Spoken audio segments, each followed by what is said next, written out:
Bonsoir à toutes et à tous et bienvenue dans votre émission Bourkia Libre sur Wadjes TV, l'espace de décryptage et d'analyse qui façonne l'avenir du Faso. Aujourd'hui, notre regard se tourne vers Ouagadougou où le président du Faso, le capitaine Ibrahim Traoré, a encore posé un acte fort dans la lutte contre le terrorisme et la défense de l'intégrité du territoire national. En effet, le chef suprême des forces armées nationales a remis un important lot de matériel militaire lourd au ministère de la Défense et des anciens combattants.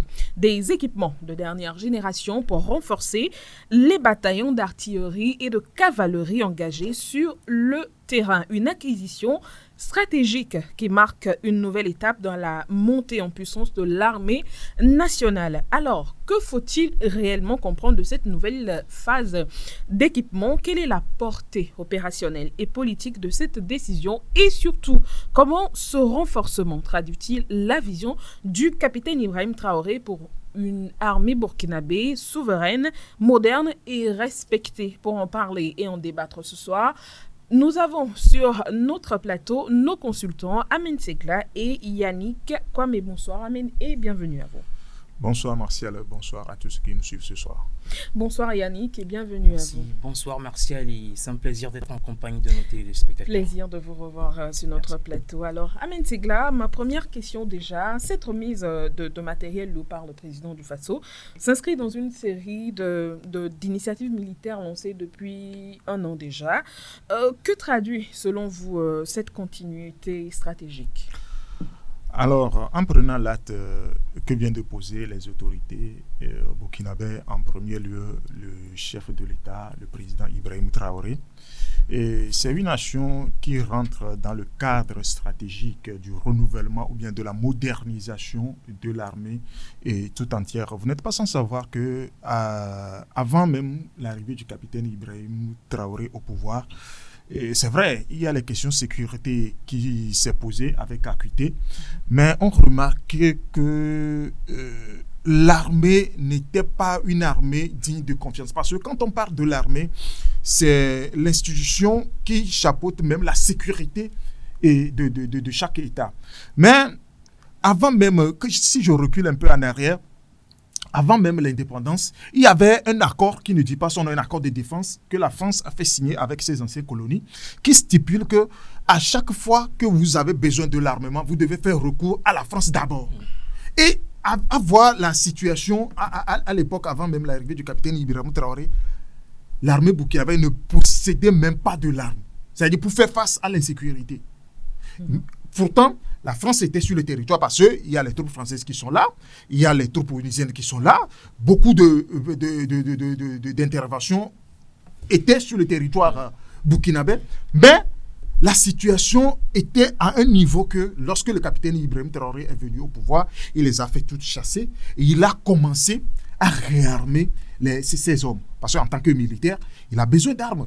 Parce que dans plusieurs de ses interventions, il a dit que lorsqu'ils étaient au front, ils pensaient qu'il y avait les armes, mais on refusait de leur donner. Mais il n'y en avait pas. Quand il a pris le pouvoir, il a remarqué que le pays même n'a pas d'armes. C'est-à-dire qu'il n'y a rien. Il n'y a rien. En ce moment-là, il a pris sur lui, avec la confiance et la bénédiction du peuple burkinabé, il a commencé à remoderniser l'armée, c'est-à-dire à commencer par la formation. D'abord, avant de former, il va falloir qu'il y ait des outils. C'est-à-dire les artilleries, les appuis de feu, c'est-à-dire les systèmes d'appui de feu, les artilleries lourds, pour faire face à cette insécurité. Donc, c'est dans cette stratégie-là que depuis 2 ans déjà, on a remarqué que la configuration même de l'armée a changé d'abord, et aussi les armements commence pas à arriver. L'autre fois, lorsqu'il a fait une sortie, il a encore dit que d'abord, tout ce qu'ils ont acquis comme armement, oui, que d'autres vont encore venir. C'est-à-dire, c'est pas la fin, c'est-à-dire tout ce qui a été fait comme acquisition, il ne faut pas s'arrêter sur ça, mais il y a encore d'autres armements qui vont arriver. Alors, pour donner mon appréciation sur ça, aujourd'hui, nous sommes dans un monde où, c'est-à-dire, quand tu veux se faire respecter, il faut être puissant. regardez tout ce qui se passe dans le monde. Quand tu n'es pas solidement armé, tu vas devenir la risée de tout le monde et tout le monde peut te parler comme il veut. Aujourd'hui, je ne vois pas quel pays peut affronter directement les États-Unis sur le plan, sur le plan militaire. Pareil pour la Russie. Donc, il revient aussi à chaque pays africain d'avoir des armes sophistiquées, mais ne serait-ce qu'à titre de dissuasion, pour ne pas se faire embêter. Si aujourd'hui, tout ce que la façon dont le Burkina Faso est en train de réarmer le corps militaire, si ça a été le cas par le passé, je ne pense pas qu'aujourd'hui on parlera encore du terrorisme. Parce qu'avant que quelqu'un ne pense venir s'attaquer à vous, il va réfléchir par 2 fois.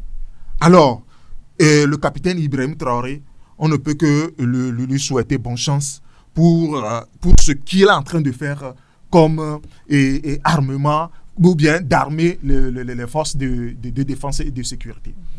Merci beaucoup, Amen. Yannick, aujourd'hui, cet nouvel armement, qu'est-ce que vous en pensez, vous, en tant que dans le sillage de la continuité stratégique? Merci, Martial. Nous sommes aujourd'hui en train d'assister à une révolution de l'armée burkinabé. D'accord? Une révolution marquée par la restructuration et le renforcement de cette institution qu'est l'armée. Et ceci à plusieurs niveaux. Quand nous prenons par exemple le côté effectif, aujourd'hui l'effectif de l'armée burkinabé est un effectif qui est nettement amélioré grâce au recrutement massif lancé par le gouvernement, par l'État. Ce qui a permis d'obtenir un maillage du territoire beaucoup plus conséquent.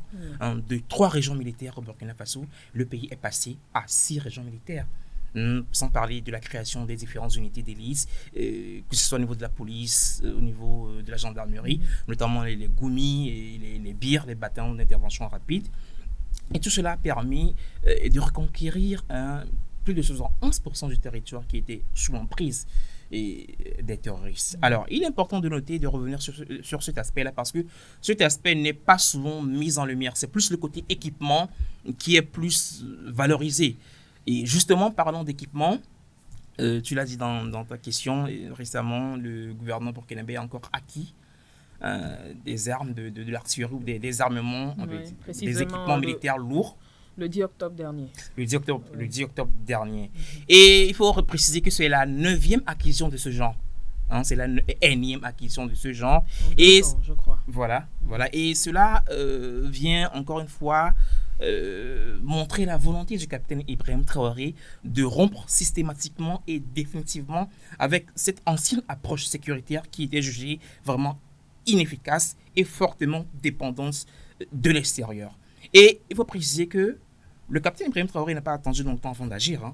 Une fois qu'il a pris le pouvoir en décembre, c'est-à-dire 2 à 3 mois après sa prise du pouvoir, il a commencé par équiper cette armée burkinabé avec tout ce que vous venez de citer comme armement, que ce soit les blindés, que ce soit les munitions, tout ce que vous voulez. Il a rendu cette armée moderne. Et ce qu'il a fait récemment, c'est dans la continuité de cette dynamique qu'il a commencé. Et cette énième acquisition vient encore une fois révéler ce président qui fait partie des rares leaders, des rares dirigeants, un président à rester cohérent avec la dynamique qu'il a lancée. Quand il est arrivé au pouvoir, il a promis au Burkinabé de mettre un terme définitif à l'insécurité qui règne dans le pays. Et c'est ce qu'il a fait. Amen vient de parler du déficit de l'armement qu'a connu ce pays très longtemps.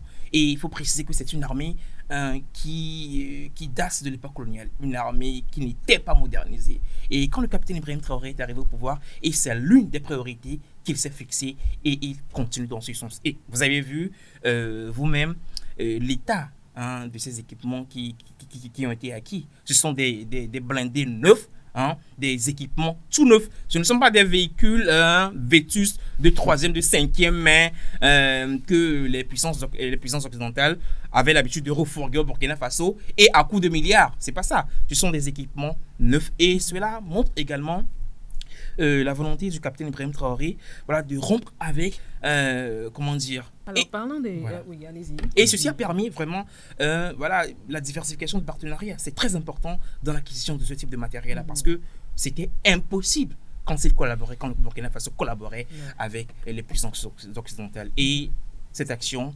est à féliciter vraiment. Alors, parlons des blindés que vous avez mentionnés. On a des lance-roquettes et multiples systèmes de missiles. Aujourd'hui, quel avantage tactique ces équipements-là peuvent aujourd'hui apporter ou offrir aux bataillons déployés, surtout dans les zones sensibles du Sahel? Alors, merci Martial. Avant de parler d'avantages tactiques, je vais évoquer l'impact que cette acquisition aura sur le moral des troupes. Vous savez, les soldats aussi, je vais le dire de façon simple, sont les enfants de quelqu'un. Les gendarmes, les militaires, les forces de défense et de sécurité, les VDP, bref, tout ce beau monde qui est engagé dans la lutte contre l'insécurité, eh bien, ce beau monde fait partie intégrante de la population burkinabé. Ils viennent d'une famille. Bien sûr, ils viennent d'une famille. Et alors, aller sur le terrain, sur le champ de bataille et se faire tuer comme un chien sans avoir cette possibilité de se défendre, eh bien, c'est une perte énorme pour le Burkina Faso qui a besoin de ses filles et de ses fils pour se construire et pour se remettre sur les rails du développement. Donc, offrir ces équipements sophistiqués au Burkina Faso est déjà une façon de les respecter tout d'abord, de considérer que ce sont des humains et qu'ils ont le droit de se défendre. Et je crois que ça va galvaniser ces forces de défense et de sécurité. Alors, parlons des avantages tactiques. Tu as cité les blindés. Il y a le VN-22B. Eh bien, c'est un type de véhicule vraiment sophistiqué. C'est un 6x6, un véhicule 6x6 équipé d'un système très sophistiqué de ciblage avec un canon de grande portée de plus de 100 mm, ce qui va permettre aux soldats du Burkina Faso de se déplacer. Vous-même, vous connaissez en fait, l'état, le relief du Burkina Faso. Et les terroristes, quand ils se cachent, eh bien, c'est dans des terrains géographiquement hostiles en termes de relief. Donc, ce blindé-là va permettre une mobilité beaucoup plus pratique, une mobilité surtout beaucoup plus sécurisée parce que ça va protéger les soldats burkinabés, surtout contre les vastes zones où ces terroristes-là se permettent d'installer des engins explosifs. Des engins explosifs ne peuvent pas rivaliser ce type de blindé-là. Et ça va sécuriser les soldats burkinabés. Aujourd'hui, grâce à ces équipements-là, les FDS, les VDP et tous ceux qui sont engagés sur le champ de bataille pourront bénéficier des équipements vraiment sophistiqués pour se défendre et pour que la reconquête du territoire national puisse être effective. Ouais. Alors, merci beaucoup Yannick pour cette belle explication, surtout sur le matériel qu'a acquis le Burkina Faso. Yannick l'a un peu évoqué, ce à quoi va servir tous ces nouveaux matériels. Qu'est-ce que vous en pensez? Alors, avant même de parler de ce que ça peut apporter de façon stratégique sur le terrain, parlons même de la structure du combat même. C'est-à-dire... l'armée, les FDS et les VDP ont qui comme ennemi? Aujourd'hui, le terrorisme qu'on a connu peut-être 2 ans, 3 ans en arrière n'est pas ce terrorisme d'aujourd'hui. Alors, la stratégie de ces terroristes-là ont changé. L'autre fois, on apprenait par un média de propagande que le président ukrainien veut attaquer la Russie dans tous les pays, là où la Russie est représentée. Voilà, là où la Russie est représentée. C'est-à-dire, aujourd'hui, la Russie signe d'accords militaires avec beaucoup de pays et que du moment où ils sont en guerre avec la Russie, donc ils sont capables de frapper la Russie sur tous les territoires où la Russie se trouve, c'est-à-dire où il y a les représentations du gouvernement russe. Donc, aujourd'hui, il va falloir que tous les pays qui ont un accord de défense avec la Russie soit vraiment préparé. L'autre fois, on avait vu, lorsqu'il s'agit de Tizawaten, où les mercenaires ukrainiens sont venus s'attaquer à l'armée et malienne au nord du Mali, là-bas. Donc, il va falloir que chaque pays se prépare, chaque pays, du moins les pays qui ont aujourd'hui un accord militaire avec la Russie, soit préparée à cette éventualité. Et on sait très bien, du moment où on sait très bien que derrière cette guerre stupide qui se déroule en Ukraine, c'est le monde occidental qui est derrière, ce sont les impérialistes qui sont derrière, qui se cachent derrière le président ukrainien pour mener cette guerre face à la Russie. Il va falloir que du moment où ces pays qui sont les pays de l'AES aujourd'hui ont dénoncé ces accords avec le monde occidental, se préparent aussi à toutes les éventualités. Donc, ce n'est plus la guerre dont on a parlé peut-être dans 2 ans en arrière. Ce n'est pas la même guerre. C'était la configuration a changé. Aujourd'hui, les terroristes utilisent déjà les drones. Ils ont trouvé les drones là-haut. Ça vient de ces impérialistes là. Donc, il va falloir que chaque pays soit vraiment doté des artilleries lourdes. Et c'est le cas du Burkina Faso.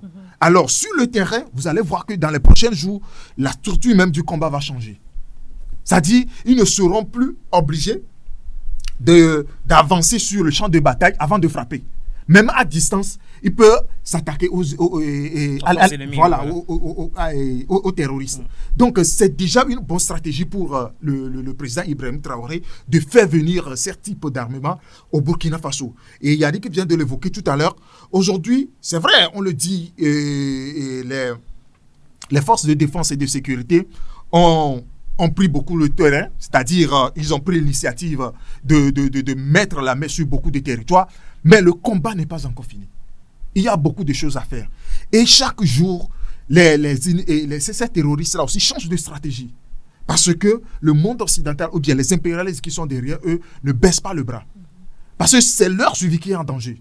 C'est-à-dire aujourd'hui, quand vous prenez même la structure même de la guerre, vous allez comprendre que pourquoi l'Occident s'attaque à ces pays-là. C'est parce que ils cherchent leur richesse. Du moment où ces pays ne veulent plus brader leur richesse et laisser leur propre population affamée, l'Occident ne va jamais baisser le bras. Parce que ce qu'il craint, ce qui arrive entre-temps au pays où ils s'attaquent aujourd'hui, c'est la même chose qui va leur arriver. Si jamais ils baissent le bras. Donc, ils n'ont pas intérêt de baisser les bras. Maintenant, est-ce que c'est à nous de concéder, c'est-à-dire de dire maintenant ça suffit, donc venez, prenez tout ce que vous voulez, maintenant nous sommes fatigués? Non.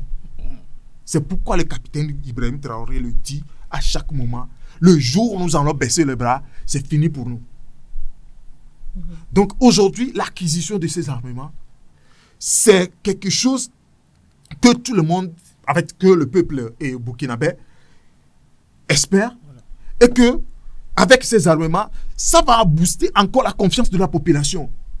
Comme quoi, il y a un chef d'État qui pense à la sécurité vraiment de notre population. Parce que aujourd'hui, quand vous prenez les médias occidentaux, vous allez remarquer qu'à chaque fois qu'ils parlent de ces pays, pas seulement du Burkina Faso, quand ils parlent du Sahel, parce que ces zones sont des zones infréquentables, donc il n'est pas bon pour les investisseurs de venir. Or, pour faire la guerre, il faut que l'économie soit solide. Avant que l'économie soit solide, il faut que les gens, que ce soit en interne ou bien de l'extérieur, il faut des investissements. Aujourd'hui, avec la politique d'industrialisation du Burkina Faso, il faut des investisseurs. Mais quel investisseur peut venir investir dans un pays où il y a l'insécurité? Et c'est ce que ces médias-là veulent faire comprendre à l'opinion nationale et internationale, que le Burkina Faso est invivable et que rien ne va dans ce pays. Donc, ne vous y approchez pas, n'investissez rien dans ce pays. Or, quand vous avez une armée bien sophistiquée, dotée avec les matériels, les équipements de nouvelle génération, ça booste la confiance de tout le monde. Que non, aujourd'hui, si ce pays s'attaquait, il n'est pas obligé de faire recours à l'extérieur avant de se défendre. Donc, voilà, ils ont la capacité de s'autodéfendre. Donc, c'est ça même, c'est à cela le président Ibrahim Traoré veut faire convenir tout le monde en armement son armée. Alors, sur le plan politique et symbolique, cette remise n'est-elle pas aussi un message de souveraineté? Oui, je viens de le dire tantôt, parce que quand vous prenez déjà nos armées, ça, pas seulement au Burkina Faso, parce que dans toutes les anciennes colonies de la France a fait signer avec ces anciennes colonies un accord bidon qui demande à ce que, à chaque fois que vous avez besoin de l'armement, d'abord vous devez faire recours à la France. C'est-à-dire, la France est devenue comme un mercantiliste à qui vous devez faire la commande de vos armements, et ils vous surfacturent Et après, ils vous donnent des armes archaïques comme Yannick vient de l'évoquer. Donc aujourd'hui, sur le plan politique, d'abord avec la souveraineté que prône le président Ibrahim Traoré et tout ce qu'il est en train de faire derrière pour mettre en exergue cette souveraineté, l'acquisition de ces armements vient encore redonner la confiance à l'opinion internationale que ce monsieur, il est venu non pas seulement pour faire une figuration ou bien pour faire comme ses précédents, mais il est venu pour changer les choses sur le plan politique. Et après, sur le plan sécuritaire, c'est d'abord la confiance, comme je viens de le dire, du lambda burkinabé qui sera boosté. C'est-à-dire, on parle de la guerre un peu partout. On dit que non, vraiment, il y a plus de 71% du territoire qui est aujourd'hui dans la main de l'État. Et voir encore, à chaque fois qu'il y a des armes sophistiquées qui arrivent dans le pays pour mettre les forces de défense et de sécurité encore en confiance pour pouvoir affronter ces ennemis. D'abord, c'est sur le plan sécuritaire, c'est le Burkinabé qui s'en sort gagnant. Je ne sais pas si vous voyez. Et en plus, quand vous prenez aussi sur le plan international, vous allez voir que la manière dont les gens parlent du Burkina Faso, la manière dont, parce que quand la guerre contre le terrorisme persiste, ce n'est pas parce que les ennemis ou bien ces terroristes-là et ces chaussures détruites qui sont au désert là-bas, ce n'est pas parce qu'ils sont tellement forts, parce qu'ils ont des alliés un peu partout. Parce qu'il y a des pays comme l'Algérie. L'autre fois, on apprenait aussi que la Mauritanie aussi en fait partie parce qu'il y a une ambassade ukrainienne en Mauritanie qui fait convoyer des armes à travers le Mali pour que ça déverse dans le Sahel.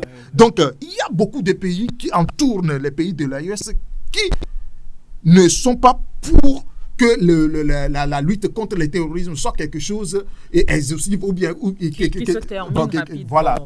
Donc, si ces pays commencent à s'armer, ça va les dissuader un temps soit peu. Parce que du moment où moi, en tant que pays autonome souverain, je sais que toi, tu fais partie de ceux qui m'attaquent, je peux m'attaquer facilement à toi. Donc, c'est un moyen dissuasif pour ces pays-là. Parce que si vous avez des artilleries lourdes, à même de répondre à un certain nombre d'agressions, je ne pense pas qu'il y a un pays qui peut oser s'attaquer à vous. Donc, sur le plan diplomatique aussi, c'est un message fort aux pays qui entourent les pays de l'AES et qui cherchent aussi à la déstabilisation de ces trois pays-là. Alors, merci beaucoup, Amen. Yannick, on est un tout petit peu acculé par le temps, mais j'ai cette question. Selon vous, quels seront les prochains défis surtout à relever pour faire de cette armée burkinabé réarmée et disciplinée une véritable force régionale dans la sous-région? Merci, Martial. Alors, nous avons dit que nous le savons, que le Burkina Faso s'est engagé grâce au capitaine Ibrahim Traoré dans un processus de modernisation de l'armée, de son armée. Alors, une chose est de se doter des armements importants, des armements sophistiqués, et une autre chose est de savoir comment les maintenir, comment les gérer, comment les utiliser pour que le résultat qu'on espère, qu'on obtienne. Et donc, il va falloir que le Burkina Faso mise encore plus sur la formation de ces soldats. Il faut que ces soldats-là soient formés à l'utilisation et à la maintenance des différents armements dont ils disposent. Et pour cela, il va falloir renforcer cette coopération-là que le Burkina Faso a commencé avec d'autres partenaires tels que la Russie, la Chine, la Turquie, l'Iran et tout ce qu'on connaît. Donc, voilà, accentuer la formation des jeunes, la formation des militaires, la formation des officiers, pour qu'ils soient vraiment outillés afin de gérer les armements qu'ils acquièrent. Et l'autre défi, c'est plus d'ordre humain. Vous savez, quand vous avez dans votre armée des personnes qui ne sont pas des patriotes, des personnes qui sont facilement corruptibles, des personnes que l'ennemi peut facilement détourner, eh bien c'est très mauvais. Et ce sont des personnes qui risquent de compromettre la dynamique que le Burkina Faso a lancée grâce au capitaine Ibrahim Traoré. Donc il va falloir que le Burkina Faso, avec le capitaine Ibrahim Traoré, mette l'accent sur des programmes visant à inculquer cette notion de patriotisme aux soldats burkinabés. Parce qu'on l'a vu récemment, que des plans de déstabilisation ont été neutralisés. Et on a vu des lieutenants, des officiers de l'armée, de cette armée burkinabé-là, voilà, être en cause. Et c'est dommage. Donc, je crois que c'est un principal défi que le capitaine Ibrahim Traoré a relevé. Et il a compris que c'est pourquoi il a mis en place des programmes d'immersion patriotique, par exemple. Reviver, ou bien voilà, raviver voilà, cette flamme de patriotisme-là qui sommeille en chaque Burkinabé. Et je crois que s'il arrive à faire ça, s'il arrive à rendre ça effectif, ça va beaucoup aider l'armée burkinabé à être unie, à être solide et à être vraiment indéboulonnable. Merci beaucoup. Amen. C'est clair. En 1 minute, quels sont les défis que vous pensez qu'aujourd'hui le Burkina peut relever en termes militaires? Aujourd'hui, il faut être dans la prévention que dans la guérison.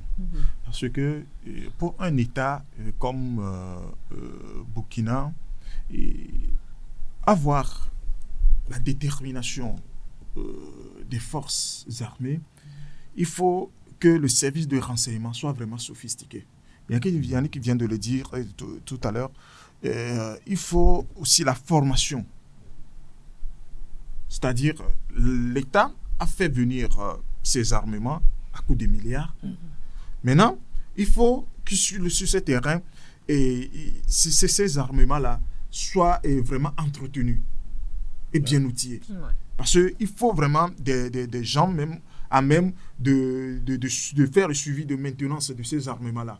On n'a pas besoin encore de faire venir les gens de l'extérieur parce que ces armes sont achetées depuis l'extérieur. On n'a pas besoin aussi de faire venir encore des techniciens pour pouvoir surveiller ou bien de mettre en fonction ces armements-là. Donc, il faut la formation. Et je pense que depuis un certain moment, le Burkina Faso ou bien le gouvernement burkinabé s'attelle à cela. Et parce qu'on avait appris qu'il y a beaucoup d'ingénieurs qui sont actuellement en Russie pour ce genre de formation.